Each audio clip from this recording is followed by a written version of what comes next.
समंदर के किनारे बसी एक छोटी सी बस्ती में एक गरीब मछुआरा रहता था। उसका नाम था हारून। हारून हर रोज सुबह उम्मीद के साथ अपनी छोटी सी कश्ती लेकर समंदर में निकल जाता, लेकिन कई हफ्तों से उसके जाल में एक भी मछली नहीं फंसी थी। घर की हालत दिन ब दिन खराब होती जा रही थी। उसकी बीवी सबा अब तंग आ चुकी थी।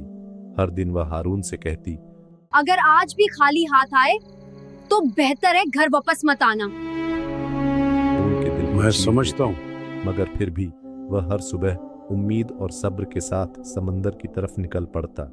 एक शाम हारून बेहद थका हुआ समंदर के किनारे बैठा था। उसकी आंखों में आंसू थे।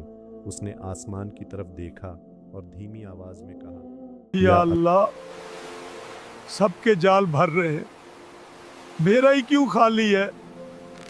उसी वक्त वहां से एक बूढ़ा आदमी गुजरा। उसने हारून की हालत देखी और कुछ देर बाद उसके लिए थोड़ा सा खाना लेकर वापस आया। हारून ने कांपते हाथों से वह खाना लिया और दिल से उस बुजुर्ग का शुक्रिया अदा किया। उस रात हारून के दिल में उम्मीद की एक छोटी सी रोशनी फिर जग उठी। अगली सुबह वह फिर समंदर की तरफ निकल पड़ा। उसने अपना जाल गहरे पानी में फेंका। कुछ देर बाद जाल अचानक भारी होने लगा। हारून ने हैरानी से जाल खींचना शुरू किया। जैसे ही जाल पानी से बाहर आया, उसकी आंखें हैरत से फैल गईं। जाल में एक बड़ी मछली फंसी हुई थी और उसके साथ उसके छोटे छोटे बच्चे भी थे। छोटी मछलियां अपनी मां के चारों तरफ तैर रही थीं, जैसे उसे बचाने की कोशिश कर रही हों। यह मंजर देखकर हारून का दिल पिघल गया। उसने सोचा, अगर मैं इस मछली को ले गया तो इसके बच्चे हमेशा के लिए अपनी मां से बिछड़ जाएंगे। कुछ पल वह खामोश खड़ा रहा।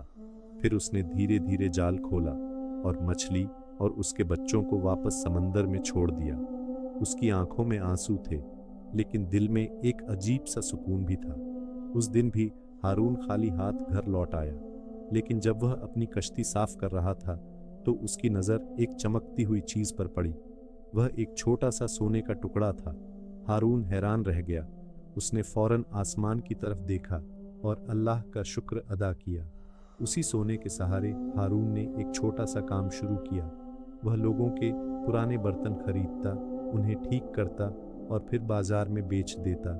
धीरे धीरे उसका काम बढ़ने लगा और कुछ ही वक्त में हारून गांव का एक कामयाब और इज्जतदार आदमी बन गया। एक दिन सबा ने दूर से हारून को काम करते देखा। उसकी आंखें आंसुओं से भर गईं। उसने खुद से कहा, जब मेरे शौहर मुश्किल में थे तब मैंने उनका साथ छोड़ दिया। उस दिन सबा को एहसास हुआ कि असली मोहब्बत वही होती है जो मुश्किल वक्त में भी साथ निभाए। अल्लाह पर भरोसा कभी बेकार नहीं जाता। जो इंसान सब्र करता है और रहम दिखाता है, अल्लाह उसके लिए ऐसे दरवाजे खोल देता है जहां से वह सोच भी नहीं सकता।